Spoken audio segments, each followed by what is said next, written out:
Hey everybody, it looks like it's that time again. It's time for the check-in with, which is the monthly Facebook chat that I have with my good friend Charlie Red and I. And can't believe it's February already. I can't believe it's 2025 already, but we are here.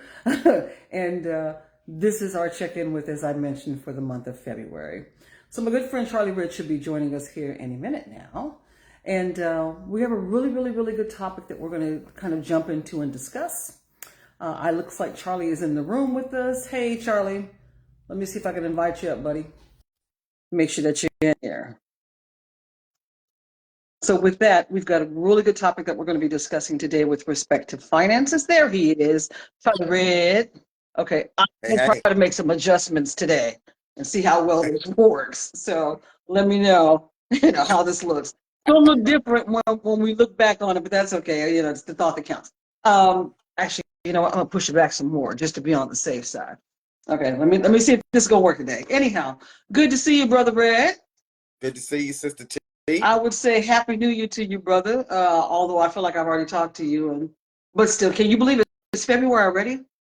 I know. I was just thinking about that. I said, wow, with these pods, it seems like the years is going by just so quickly.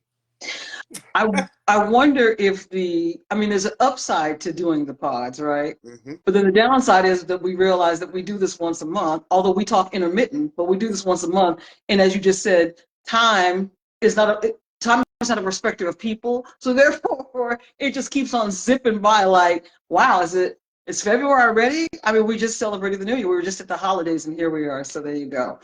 So again, as I started in saying to everybody, please welcome all of you that are joining in, all of you that will join in, that will watch this afterward. This is the check-in with, which is the monthly Facebook chat. You'll hear me call it pod every once in a while, but I'm not really a huge fan of that term. But anyhow, but this is the monthly Facebook chat that I have with myself, my good friend Charlie Red, and we discuss a myriad of topics, and this month is no different.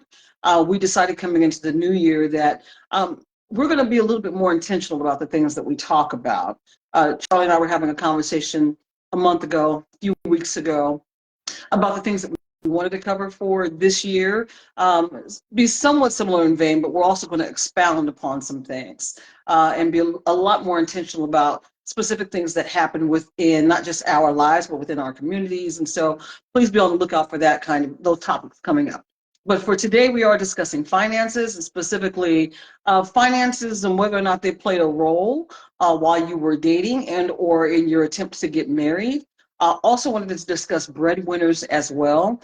And I think that's going to be a good topic for conversation. Just, again, for those that are dating and that want to get married, how important are finances to you, and did they really play a part in your decision-making process?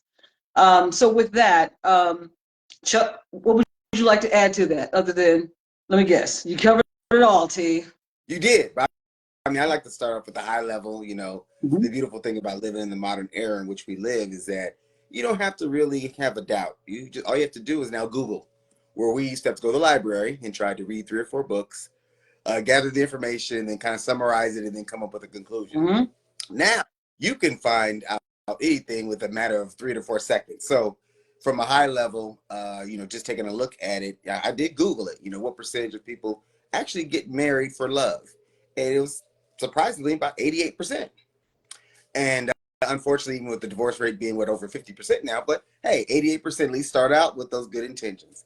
And then on the flip side, I also looked at what percentage of people get married for finances. And so that was 13%. So I said, let's say 88% plus 13, that's 101. So somehow they crossed over. Yeah, the math ain't But math. no, yeah, but knowing again in statistics, I didn't do quite well in statistics. I did okay. But we know that there's no such thing as absolutes. Everything pretty much has a standard deviation. So majority of us kind of fall in the middle of the bell curve. So I think that's where, we can kind of talk about today that, again, there are no absolutes. Everything we do discuss, we just, again, having our discussion, and people are going to have different perspectives based upon their own individual circumstances. So, hey, there we go. Absolutely. Funny, as you're talking, I'm thinking, please stop taking me back to college. You said statistics. I was like, that's the one class that I dreaded taking. That Yes. economics. And I was like, and accounting. But I work in healthcare. What do I need any of that for anyway? Fair To enough. count your money. That's what it is. Count your money. That's what you need that for. God already knew. God already knew. He already predestined. I So will. you needed those things. Amen. That's all I got. Amen. Okay. Well, with that being said, then I think this is a good topic to kind of talk about. And I don't know how we stumbled upon this. I'm sure it was just kind of one of the brief conversations we were having, and somehow we stumbled on it, and we kind of snagged it and tagged it for a chat topic. I'll talk personally, because I really prefer to be the subject of conversation of anything that I'm discussing, so that way I'm not just kind of speculating on what people think or don't think. I know for me, and you've known me a very long time, obviously, but the finances have never been something that I looked into, with regard to either dating and or and I've been married twice. And again, anyone that knows me knows that, so it's not new news, right? But I didn't really care about finances, and maybe that's my upbringing. Maybe that's my upbringing with respect to my parents specifically. Neither of my parents were white collar workers. At some point, Russell became one when he became an executive, but that was long after his military career, and that was after he had worked shout out to First Interstate, which is where my dad worked at after he had retired. But that was many years after the fact. And I guess the point that I'm trying to make is I think the example that they gave me was that we all work hard, and we work hard for the things that we want to or strive to achieve in life. But material things are material things, and they come and go. And so I won't hang my hat on material things, and that includes the amount of money that's in my bank account and or the amount of money that the man that I was either dating and or married made. Didn't make a hill of beans to me at all. I looked at my dad as the example of what I felt like I wanted in terms of characteristics. Now, again, let me preface, I'm going to look at the camera as I say this. Let me preface by saying, God bless my father. I love him to death. He was not perfect. Mom, I know you're going to watch this. I know you and I agree. But anyway, but he wasn't perfect. And he wasn't the ideal man for Tanya, right? Being my father's one thing, but a man for me to marry, definitely not ideal. But there were characteristics about him that I absolutely adored. And knowing that he was a very hard worker, that allowed him to have some things in life was something that I wanted to make sure that I found in a man. It didn't matter the amount of money that's in his bank account. If anything, and I don't think I'm going to call out or call to the mat either my ex-husband or my current husband, because I'm real good friends with my ex-husband, and my current husband, he knows everything that I talk about. But again, for me, when I looked at the two of them, neither one of them made a whole bunch of money, a great deal of money. But then again, that's not what I hung my hat on. It was, what type of man are you? What's in your heart? How do you carry yourself? And then in turn, how are you treating me? Those were the things that were the utmost importance, because together we could achieve great things. But singularly, I didn't care how much money he made or could bring to the table. Because again, my ex-husband, in the military, E4 in the military, didn't make a lot of money. This was back in the 80s, didn't make a lot of money. We were kind of surviving back then when we first got married. We just really survived. A lot of young people do if they get married young. Now here I am 30 years later, and I've married to my current husband. Same thing when I first met him. He was trying to go back to school and get his education and and working the job he was working, but he didn't make a great deal of money. And I made more money than him. But at the same time, it's never been what I looked for. So when you could look past that and see the person and what they're bringing to the table, that's what meant the most to me. But I'm going to pause there because, again, for those that just are tuning in, this is the check-in, and this is the check-in chat for the month of February. Me and my good friend Charlie Red, as you can see on the screen. Today we're talking about finances, and specifically how important were finances in either when you were dating and or as you wanted to get married. Did that play a role in your determination? One, and then two, we'll talk about breadwinners here in a minute. So with that being said, Chuck, I'm just curious what your thoughts are.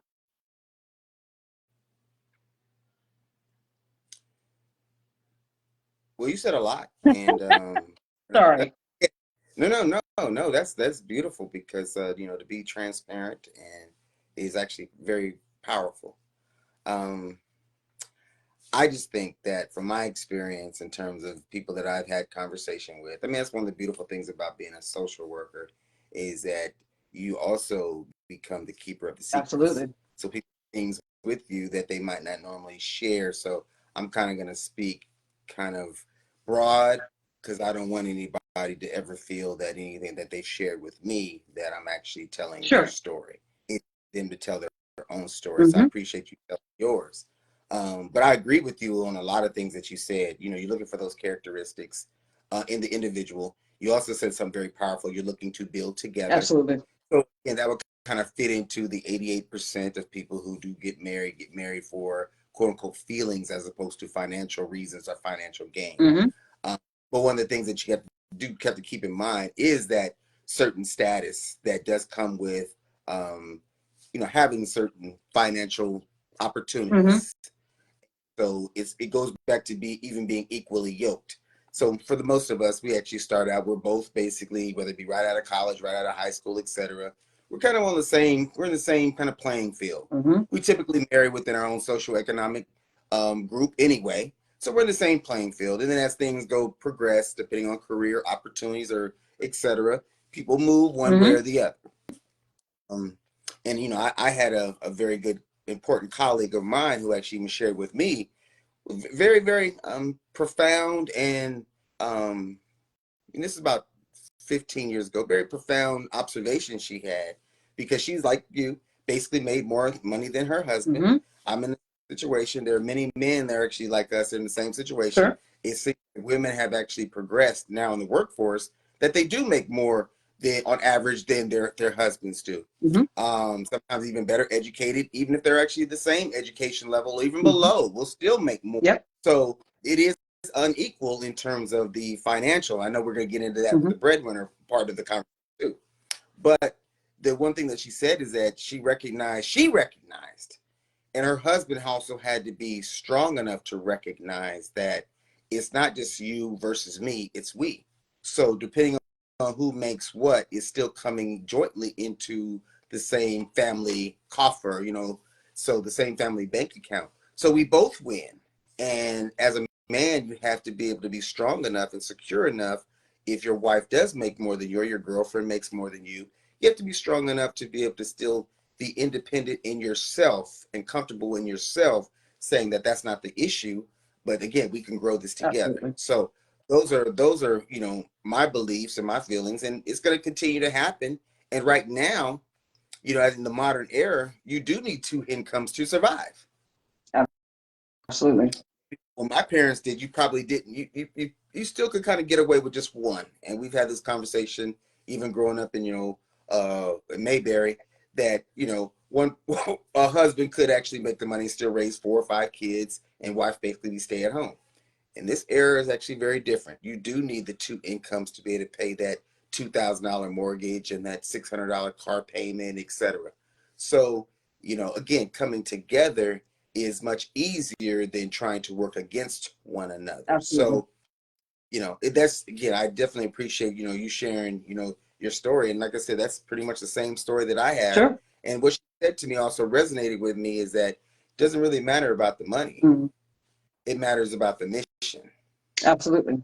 So, depending on who makes more, and again, as a woman, and you and I, we've had these conversations too, and again, it reminded me of the conversations I had, with her. And so, as a woman, she says, "No, although I make the most money because I have the opportunities, he's still the head of the house." And that's a very different mentality, unfortunately, that you have some people who think now that I make the money, so therefore, I call the Yeah, I shots. rule the roost. Right, right, right. Well, but see, even with that, and you mentioned equally yoked, and the one thing I will say, and you and I really talked about this in depth. I think this is the catalyst of what brought us back to having frequent conversations is our belief. So let's step into that for half a second, because being equally yoked is very important. I think that I mentioned that I've been married twice, and I realize anybody that tunes into this is saying, "But you're talking finances." Well, this is a part of it. Okay, but the fact that I've been married twice, and my first marriage was my choice. That was my flesh choice. Okay. So for me to sit and say financially, for me to sit and say, we have a lot of money. You know, I mismanaged money when I first got married. I didn't know anything about money. I was over here writing hot checks like 90 going north, thinking, oh, well, it'll be okay. Well, I'll figure it out. In the meanwhile, again, my ex-husband, who was military, he's responsible for me and these hot checks I'm writing. Easy. So San Bernardino County could have came after me for all of them checks if he didn't cover them. Right.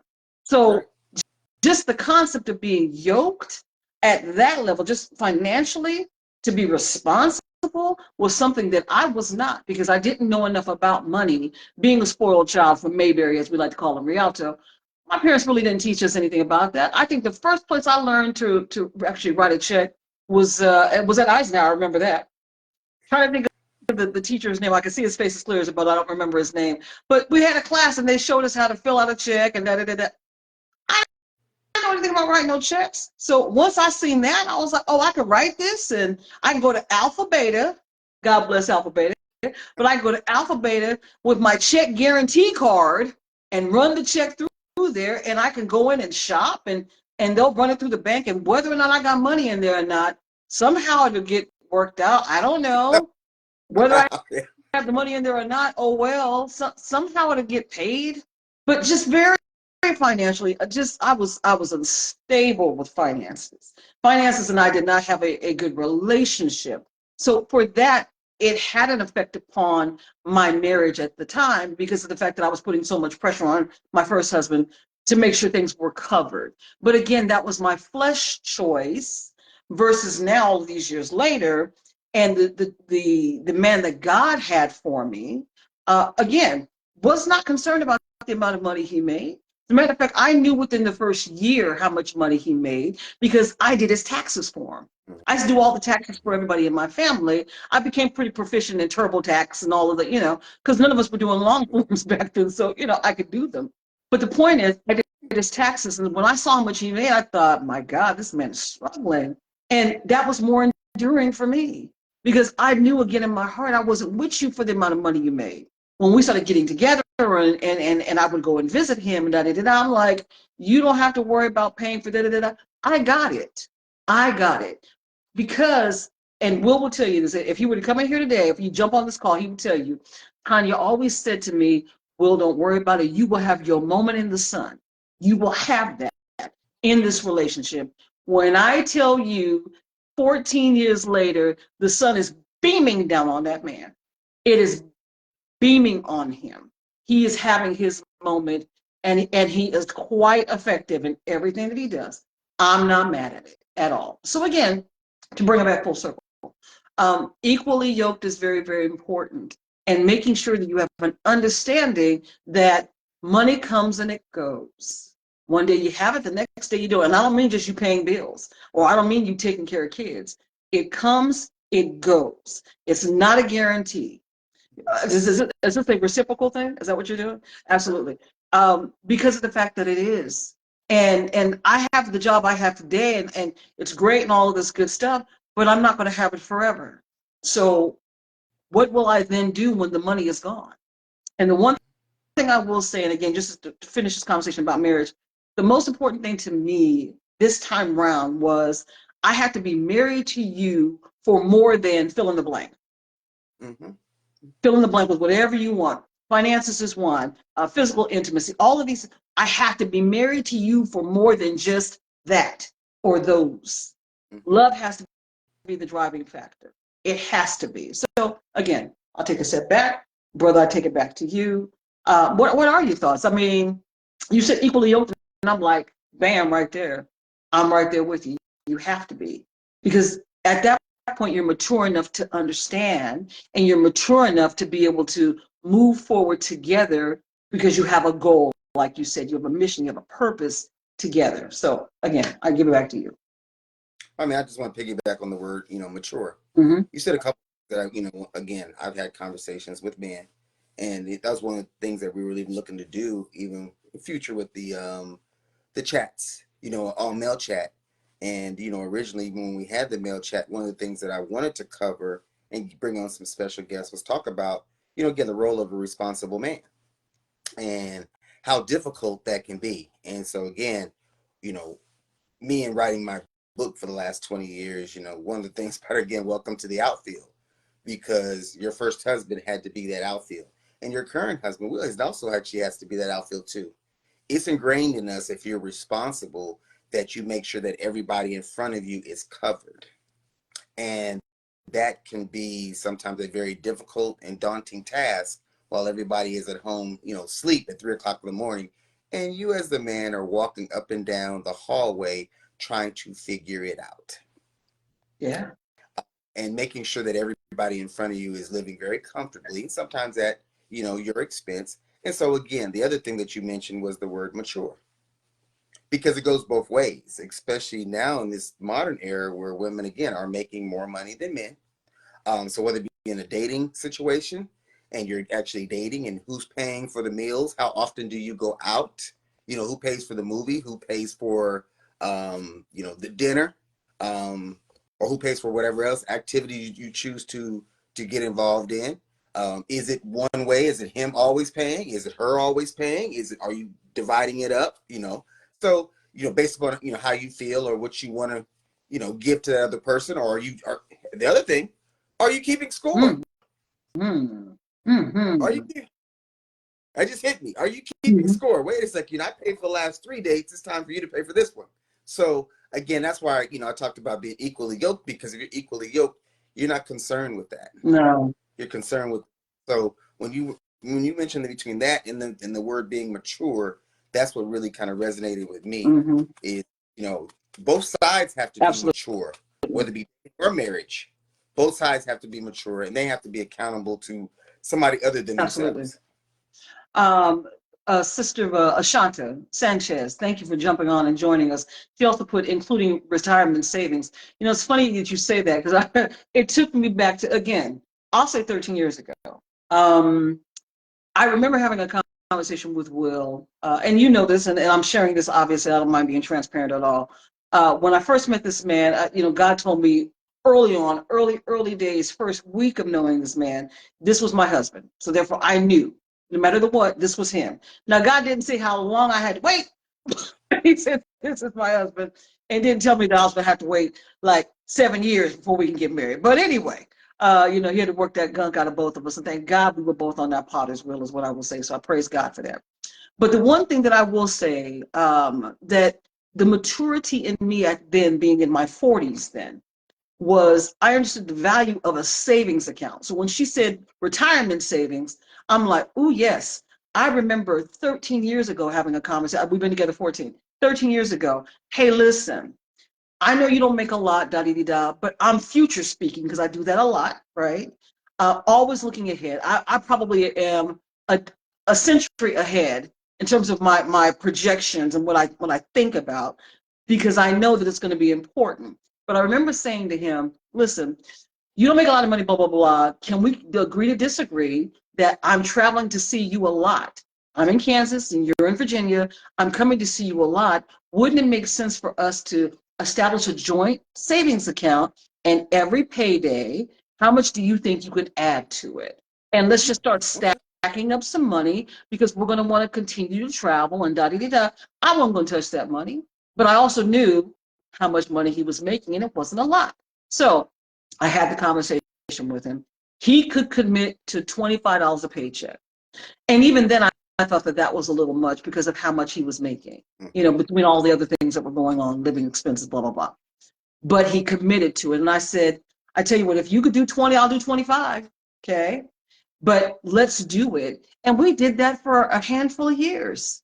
So when we finally needed to make a trip, we were able to press back in on this instead of having to come out of pocket. But when Sister Ashanta had said, hey, savings, or specifically you said retirement savings, I'm thinking savings in general. When I tell you, you want to be responsible with your finances, doing things of that nature in relationships, both of you have a equal parting in this. It's not just one, it's not just the other. It has to be the both of you. So would I have been wrong if I'd have said, no, no, no, baby, don't worry about it. I'll take care of the savings. I'll do it. You know, don't even worry. Where's the accountability there? Where's the partnership there? Again, we were dating. We weren't married. We were dating. Where's the partnership at in that? What is that setting up? What precedence is that setting up for the future? And Chuck, I'm gonna have you jump on that if you would. What are your thoughts about that? No, I think strategic, and again, it goes back to the earlier you mentioned the word maturity. And strategic planning is a part of maturity. It's looking beyond the here and now.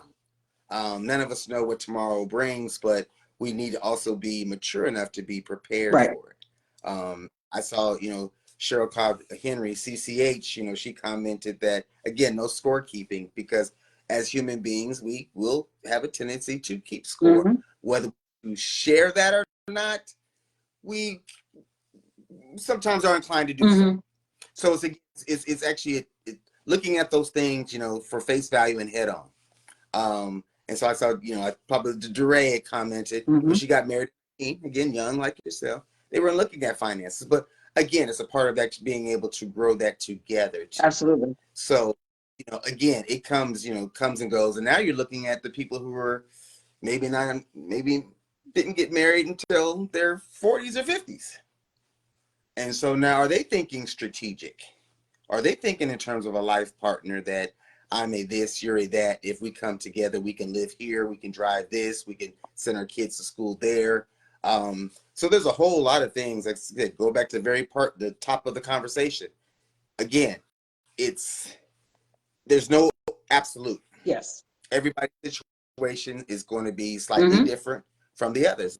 Majority of us fall in the middle Mm-hmm. of that bell curve, other than just those outliers. So yeah, those are just my thoughts. I know now this is, again, the check-in that we do monthly with me and my good friend Tanya.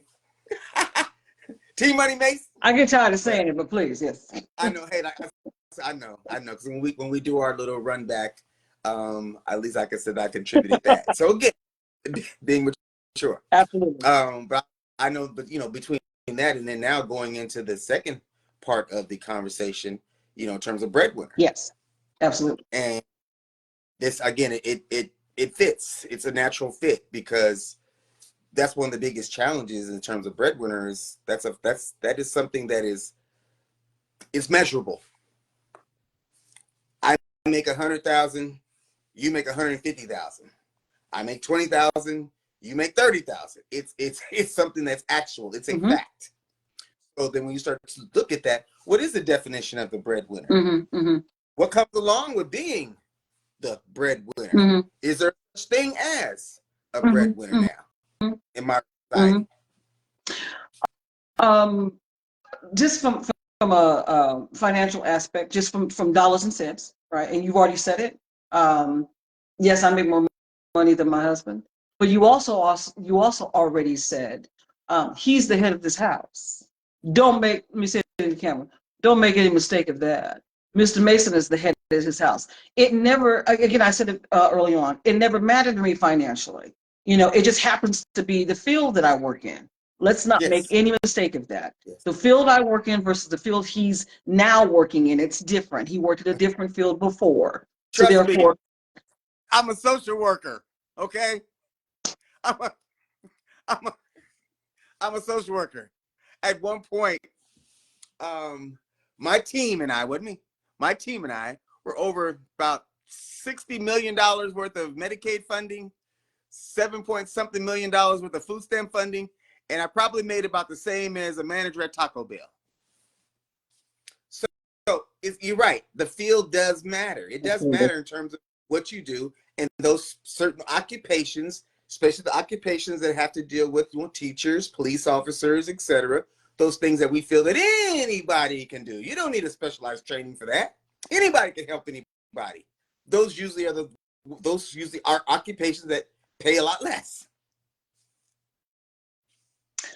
at the end of the day, I know how blessed I am. I know how blessed I've been. So past tense, current tense, looking forward to the future. But again, I'm not driven by the almighty dollar.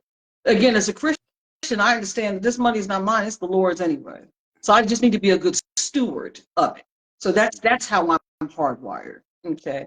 But to say with respect to breadwinner, if you had to call it out between the two of us, sure, I make more money than he does. But ultimately, It's not about that. We pull the money, like you said, you know, and again, just being financially responsible.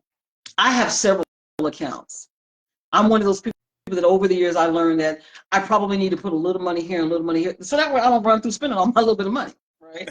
But he and I have a joint account that we pay bills out of. Then I have a primary account that I utilize. Then I have a savings account. That's one bank. And then I'm on accounts with my mom. That's another bank. And then I've had accounts with my kids. You know what I mean? So the point I'm trying to make is being the breadwinner, making the most money never really mattered to me. I really could care less about that.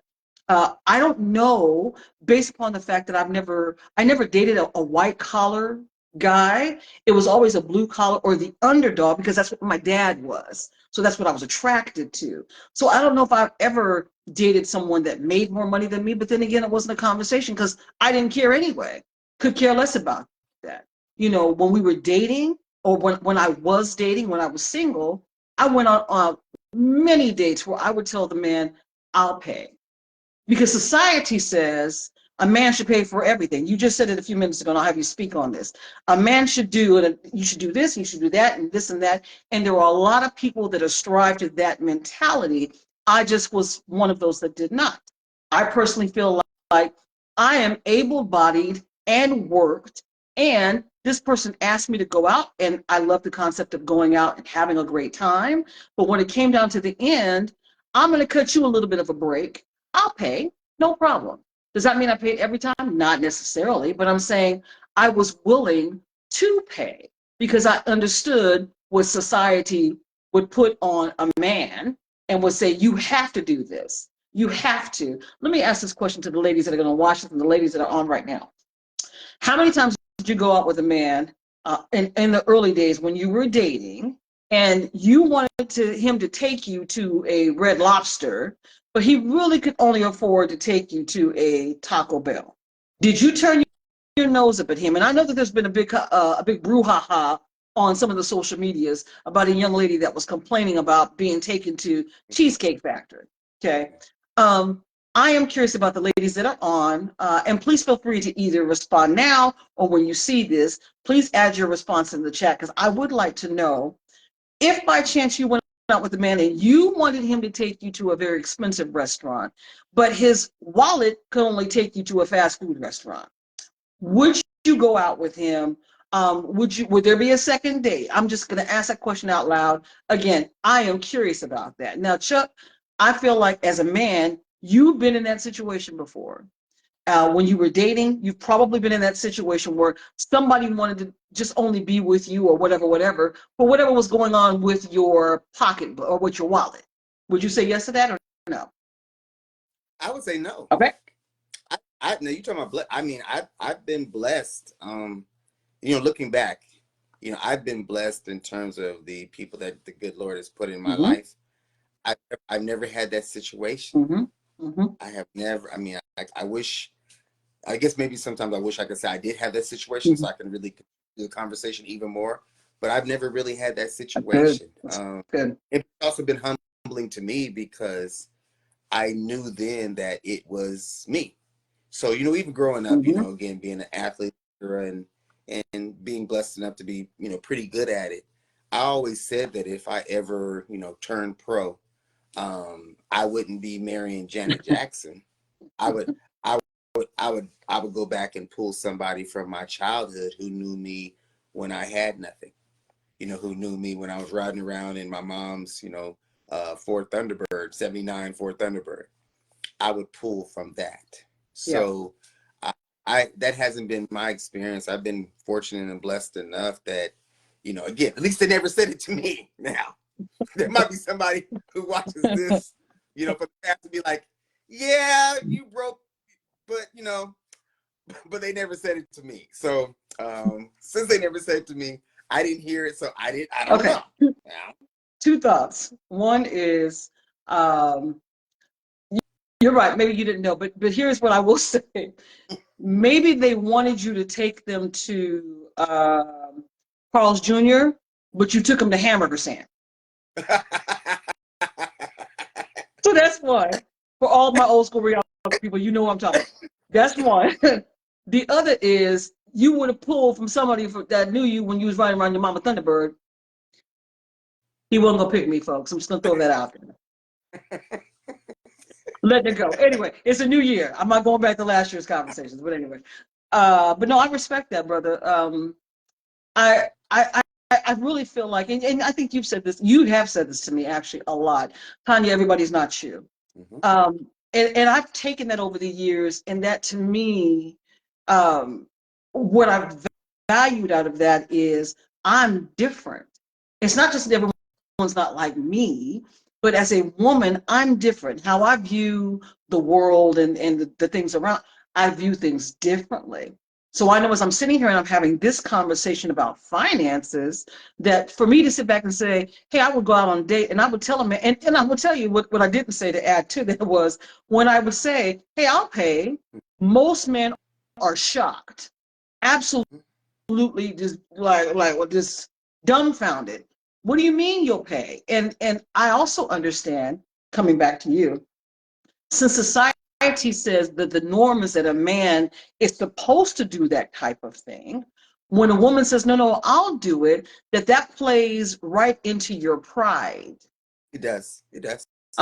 There's some insecurities to having a woman say, no, I can do it, because then it's a, well, what do you don't think I can? Or, what do you da da da da? Or, so I'm curious about that. Because I know that there's been many men that I've gone out with, and I'm like, this is a friendly date. It's not, I'm not trying to marry you.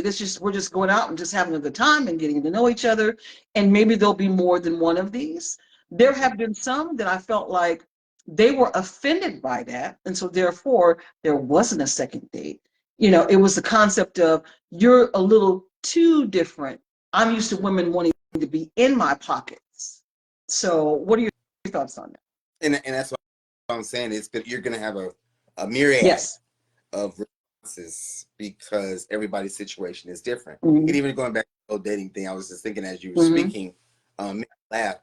The only real kind of dates like really can say that I had where it was a typical date, as you would call a date, will really be the prom. I was going to ask you. Yeah. I was going to say that. Where'd you go for your prom days? I know you went to several. Where did you go for your prom dinners? Yes, I will admit, yes, I was a prom expert. Yeah, I was a prom expert. Wait. For anybody that went to school with us, now I'm going to put them on blast. Chuck, what would you have done if I would have said, Charlie, let's go to prom? Let's go to prom? You froze. That is horrible. No, you guys say it again because you froze. Okay. I said, what would you have said if I'd have said, Charlie, let's go to prom together? Let's roll. Now, the standard was pretty much the standard was, because again, I was a prom expert. The standard was Black Angus on Hospitality Lane. So I knew that was gonna cost me about $45 there. That's a lot of yards. That's a lot of yards to cut. That's a lot of cars to be washed. But again, that's a part of the process. But yeah, that's pretty much the standard. So for me, those were my typical dates. For the most part, the other things, movies, etc. I didn't mind paying, for the movies because, as you said very eloquently, that was the expectation, and it wasn't an exchange. It wasn't I pay for this in exchange for no. It wasn't exchange. It's just pretty much that's what you were expected to do, and so that's what you, as a man, that's what you did. And some of that carries over into my adulthood. Again, being responsible. So it really doesn't matter in terms of how big or how fat your wallet is. Mm-hmm, mm-hmm. It's really what you do with it. And I even from a financial perspective, I try to tell people, one of the things I've realized as I've gotten older, it's not how much money you make, it's how much you have to pay out, how much you owe. So you can make $100,000 a year, and if you owe $120,000, you're broke. You can make $25,000 a year, but if you only owe 10, then you're doing well. So you know, that's again just been my experience in terms of life. It's not really how much you bring in, it's how much it has to go Yeah, out. yeah, absolutely. And how you choose to spend it in terms of, in this context of this conversation, you know, a relationship. If she's worth it, that she's worth it to invest in that, then that's what you do. How do you determine that? And let me say it differently. As a man, I understand everyone's different, but as a man, how do you kind of determine if the person is worthy of it? Well, the biggest, for me, the biggest telltale sign is the appreciation. Elaborate on that, because now you're making me think about my husband as you're saying that. Um, Appreciation, the difference in appreciation, there are various levels of appreciation. Mm-hmm. Appreciation, you know, again, it's just a thank you, versus all the way going to the end where it's expectation. And so another thing that I was put in my book plug, when exceptions become expectations. So when you can do the prom type thing and take them to, you know, the nice Ruth Crisp, just to use a kind of a nationally known $100 a plate establishment, if that now becomes the expectation and that's really your exception, that's not the right one for you. I think it depends upon what the driving force is. If, if she's willing to ride, if she's willing to ride your Toyota Corolla and she's okay with that, then your S560 Benz convertible, etc. Okay, so but if she's like, no, Toyota, no, don't, no, no. I'm thinking about my prom date. Shout out to Thomas Gray, class of 1987, Eisenhower High School. When he asked me to go to the prom, speaking of which, because that's a financial conversation for all by itself, when he asked me to go, it surprised me. But I felt like I was a safe choice. And he was my safe choice. You know, there was nothing there but friendship, so that was good. But he asked me specifically, Tanya, what do you want to do? Where do you want to go? I'm like, I want to go there with mansion. Which of the day was the Ruth Chris Yes, in yes, red. yes. So as you were thinking, or as you were talking, I was thinking, I went there was mansion for our dinner. And he was like, okay, well, what kind of car do you want to drive? I want a Pontiac Grand Am. Thank God he just happened to have one handy. But I say all of that to say, again, I wasn't with him or wanted to go with him for the finances of it. I'd have been okay riding in the Toyota. You saw what kind of car I was driving. Shout out to 1979 Chevy Chevette, two-tone gray and primer. False seats that were stained. I'll just put it that way. Yeah, it was bad. It was bad, but you know what? It was mine. But again, the point is, it wouldn't have mattered to me. Again, at my root and my heart, finances never meant anything to me. And as you were talking and saying, well, you know, prom is an example of how I could have overexerted my wallet potentially. But like you said, imagine if some of the young ladies that you dated then, or as you were preparing to get married to your wife, if she'd have been on some, no, you can't take me to Cheesecake Factory. I'm too good for Cheesecake Factory. I am definitely Ruth Chris material, period. So again, that understanding, I mean, the red flags are obviously there. And I don't know how long you would allow that to go on. I would assume it wouldn't have been very long, but. No, my the litmus test pretty much is, you know, take the young lady to the barbecue spot, and if she has to try to eat that rib with a fork and a knife, nah, I need her to pick it up. So I mean, but again, these things are in context to, you know, your situation. Even before I got married, I lived in New York, so you know, my aunt being a very affluent person in terms of in the know, movers and shakers, there was exposure. So even being in New York, it could have, you know, a situation where I was coming into contact with people who had, I mean, I'm a social worker, okay, but coming in contact with people who potentially were either in the professions or higher, whether it be lawyers, corporate attorneys, doctors, surgeons, etc.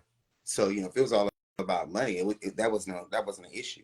but then you turn on just being for it being the relationship being about money, then what type of substance is there? Mm-hmm. So then it really becomes really just a business partnership. Mm-hmm. Mm-hmm. Mm-hmm. Well, but, Like it's like owning like you said, a Carl's yeah, Jr.'s or McDonald's. right. I own 40% shares, she owns the 60% shares, and so we split up the dividends accordingly. So yeah, that I mean, again, everybody has their own degree of or level of comfort in which they choose to, exist. And I'm not taking nothing away from nobody else, but that just didn't work for me. Yeah, no, and could appreciate that. Again, our backgrounds, our upbringing, our foundation are what allow us to be able to have these types of conversations and stand 10 toes down on the belief that finances are not it. There has to be so much more to it than how much money is in your bank account, because I'm not after your money. So even thank you for being transparent with respect to that.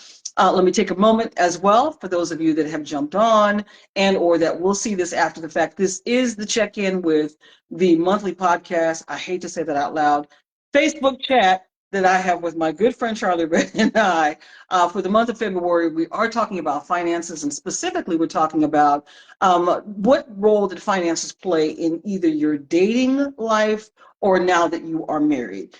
Did it play a role at all? It may not have. And we also are discussing, is there an importance in terms of being a breadwinner, or who the breadwinner is?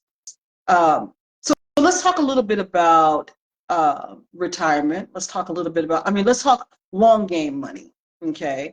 Now I'm trying to imagine, because again, I haven't been in this position before. Well, not really, not really.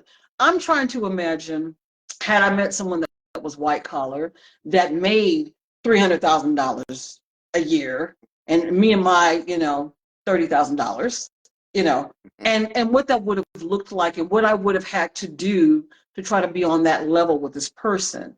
I'm thinking about 401s. I'm thinking about retirement plans, because that's the generation you and I come from. Jobs had retirement plans. If you're fully vested, da da da da. What could I have brought, or what would have made me attractive to someone that had all of these things kind of going on for them, and how would I then be able to, keep up? In other words, or should I have tried to keep up? Well, I mean, I appreciate us having this conversation, because I mean, we can go real deep down the Mm-hmm. rabbit hole. And here's the thing, and you're giving me the opportunity to speak on behalf of men. Yes. And are responsible men. Yes. From the way the society actually looks at it, and again, this is just my own perspective. Others may share my beliefs, others may not. Mm-hmm. But if he's making 300,000, you're making 30, that's perfectly fine. Mm-hmm. Because it's his job to take care Mm-hmm. of you. It's only now where it's actually turned upside down, where women are making more money, and their job actually, their ability to take care of us. That's the thing that's being turned Mm-hmm. upside down. So you could have made 30,000, you could have made 3,000, Mm-hmm. and he made 300. I mean, look at Tiger Woods. Look at some of the others, basically the high celebrity profile athletes or entertainers. They were making the money, and they were marrying regular women. But They could. When's the last time you saw a high profile woman marry a regular man? I don't know. That's hard though, Chuck. That's Exactly. hard because, well, no. So I think that's hard to say, because I think that it goes back to the motivation. Like I said not too long ago, you mentioned that had you have gone on and played professional sports, right, that you would have went back and found someone from your youth. Again, ladies, I was available, but he didn't want me. But anyway, but lying. I'm so lying anyway. But I feel the same way. Had it been me, look, but again, I said it not too long ago. I know I'm different. I'm absolutely different. So it's very hard for me to sit and say, well, no, we women, no, because yeah, I'm a tad bit, yeah. I'm a little different, but I can only speak for me. That wouldn't have been the case for me, and I stand in agreement with you. Had I made all this money, blah blah blah blah blah, then I would have wanted somebody, because again, it's not about the finances. It's real about your heart, how you treat me, how you love me. Is there respect there? And like I said, we can grow together. We can do things together. Me talking about having a savings account, knowing this man didn't have a lot of money 13 years ago, was an example of what we can do together. So I digress. I digress. But it's saying from a person who studies human Mm-hmm. behavior and society. Mm-hmm. Hey, it is okay for the man because again, he's walking into a situation where he is already the breadwinner. Mm-hmm. That definition has already been satisfied. Mm-hmm. Mm-hmm.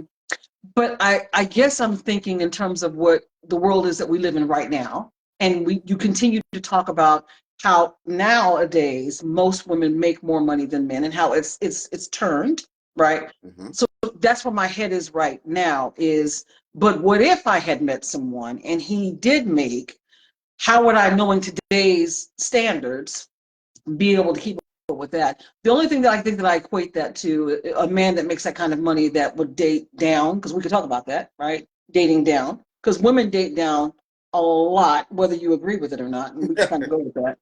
But to me, I would think that he would want a trophy wife, which is something that I never aspired to be.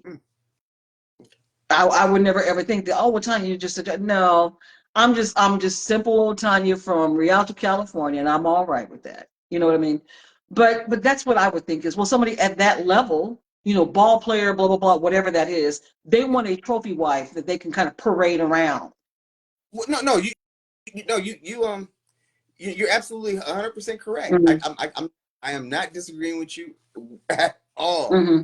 And I'm not disagreeing with you is because I pull in from what I heard Deion Sanders say a long time ago, and I give Deion Mm-hmm. credit. He said something very profound. That you are who you are at your core. Money just allows you to realize it. Mm. So if you're a thief, you're now a thief with money. If you're a sex addict, you're a sex addict with Mm-hmm. money. If you're alcoholic, you're now alcoholic with Mm-hmm. money. If you're a drug addict, you're a drug addict with money. Sure. All money does is gives you access Yes. to who you really are. Mm-hmm. Mm-hmm. Yeah, I agree with that. Yeah, I agree. And so when I heard him say that, when I heard him say that and again, give him a lot of credit because this is the same individual who attempted to commit suicide. He speaks publicly about that, attempted to commit suicide at the height of prime time, when everybody knew him as prime time. So that's why I became a Deion Sanders fan way back when, way before Colorado. Mm-hmm. It's when he was very transparent with his own situation and expressed that. And he's absolutely right. You are who you are at the core. And I think that's what we talk about. And we've been blessed because our friends and family, et cetera, I guess external, environment, we kind of all were pretty much the same way. Sure. If you were outside that, you were kind of, you're a little strange. But most of us were pretty much, we're pretty much, well-defined, we're comfortable with who we were in our own skin, no matter what shade it was. And that was the beauty of that. But when he said that, it's true. You are who you are. Money just basically makes who you are, makes it accessible. Mm-hmm, mm-hmm. Coming back around, because we're going to be coming up on time pretty soon. So again, knowing that today we're talking about finances and the importance of finances with regard to when we were dating and or if you're currently dating or if you're marriage minded and you got married, do you lead with that? And I said to you not too long ago, depends upon the motivation. I feel like, and I'm going to speak as a woman that looks at what some men do, not all, so please don't take this wrong, anything I'm going to say, anyone that's going to watch this. There are some men that I feel like lead with the amount of money they make. And that to me is a sign of their insecurities. So when I was talking about pride, and I was having you elaborate a little bit more on pride, if you're leading with your bank account, never forget, again, I'm always going to speak about me and my specific story. It's a guy that I was dating many years ago, and it was not long-term. It was short-lasting because we're different people, different motivations. But he felt the need to say, oh, well, you like to go get your hair done and you like to get your nails done back when I was getting them done on a regular basis. The hair is always, but but he felt the need to say, oh, okay, well, you're going to get it done. I'll pay for it. I'll pay for it. How much do you need? Oh, I got you. Wait, what? And again, I'm not hardwired that way. I get my hair done because I choose to get it done. My nails because I wanted to. It has nothing to do with you, sir. This is a tiny thing. And even though it was funny because I was talking to your nephew a couple days ago, and to those, shout out to my son Kenneth. But I was talking to him a couple of days ago, and I said, he's like, well, you're getting your hair done? And I was like, yeah. He said, well, didn't you just get it done? I said, I can get my hair done every week. It's hard to maintain this short hairdo. He's like, oh, I said, but baby, I don't have a lot of vices. One of them that I have is having my hair done. That's what I like to do. I don't have a lot of vices. I don't spend a lot of money on just frivolous things, but that's one of the things I enjoy. And that's what I was trying to get this man to understand was I wasn't with you for your finances. I didn't need you to pay for anything that I have going on. I appreciate you offering, but I felt as though as a woman looking at men that society has said, you have to do that. Even if you're dating, like you said, you're supposed to pay for the date. And if she needs things, you're supposed to pay for that stuff. And I'm like, no. Again, this is where I'm different. No, this is something I'm choosing to do. So therefore, I got it. It's in my budget. But I do appreciate you offering. But I will have to, respectfully decline. It was a little off-putting. I won't lie, because I was like, I don't necessarily get it. You know what I mean? Especially we're not married. I took that as wouldn't you normally do that for somebody you're married to? But again, maybe I'm just because I'm too different. I don't know. But it just was not it was not good for me. And that again, that says a lot. But I guess what I'm taking away from the example you just gave is that you're coming in with your own set of expectations, your own value, and you're meeting him, or you met him in his. And that's why, again, I guess once again, I want to say, what to tell you. I appreciate you giving me the opportunity to speak on behalf of men, especially responsible men, and responsible men who don't make as much as their wives, but yet are still responsible to ensure that everybody in front of them is taken care of. Absolutely. So, again, I've heard of a situation where you have a person who makes, we'll say, $150,000. She's married to a man who makes $45,000, but yet he wants a brand new Mercedes-Benz Jeep, and she's driving around in a Volkswagen Jetta. Again, as a responsible man, and most of us who are responsible, we want to make sure that our wives are taken care of first, and then if something is left over, regardless of who brings home what. But we want to make sure they're taken care of first, and then we will take whatever is left over. Yeah. But we will even do that even if we were making more money. But that's, again, a responsible man, not a child. Not a child.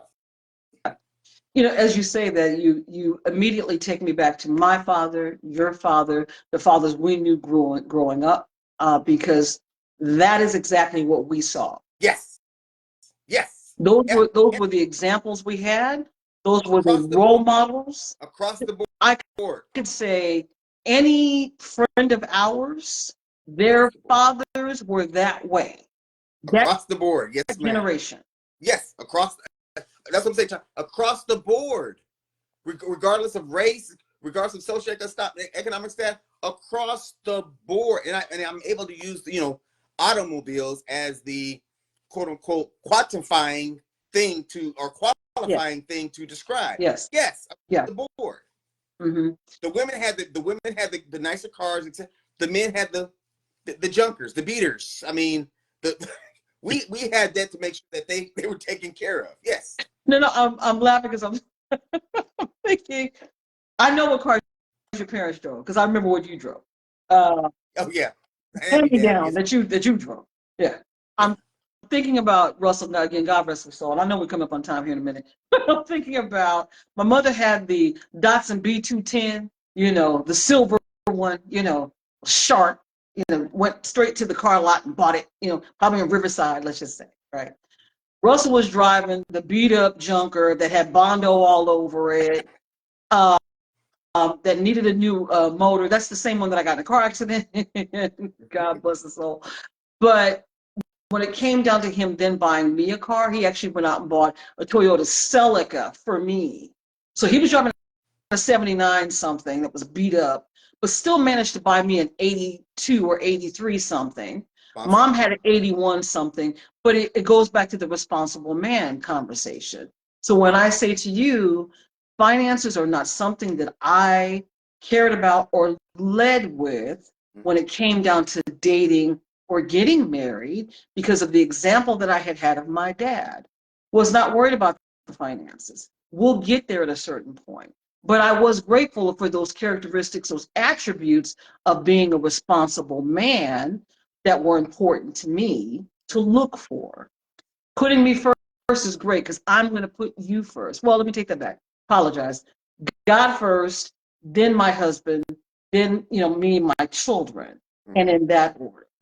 So that to me was the most important thing to do. So again, but I had to kind of laugh when you said that. I'm thinking we had the examples, the role models that enable you to be the man that you are today, that it definitely enables me to be the woman that I am today.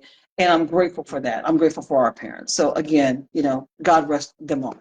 I know we're probably at time. So again, for those of you that have joined, those of you that will watch this after the fact, this has been the Check-In With, which is our monthly Facebook chat that you can obviously see that I am on here with my very good friend, Charlie Red. And again, for the month of February, we have been talking about finances. Again, we've talked about finances a little bit more with regard to what role it plays in dating and whether it has played in marriage, as well as the importance of maybe being the breadwinner or if it's important at all, up to you, obviously. But with that being said, I'm going to give you the final word, Chuck, and final thoughts, I should say, on the topic and anything that you would just like to impart to everybody as we close it out. Again, I think I've said it before and I'm going to say it again. Thank you for the opportunity for me to represent the responsible men that are out there and some of the challenges and things that we go through to try to make sure that those who are in front of us, whether it be spouses or children, are taken care of. And so, again, I appreciate that. Also allowing me to reminisce a little bit on the I didn't go into detail on the whole prom situation because yeah, those were definitely good times. But that was the first opportunity of what you really would consider a real date, and all the little nuances and things that go into that particular situation. So I definitely appreciate that. Thank you very much. Absolutely. And again, for everybody that's going to watch, so had I come to you and said, Chuck, let's go to the prom. Hey. But I want to go to Edward's mansion.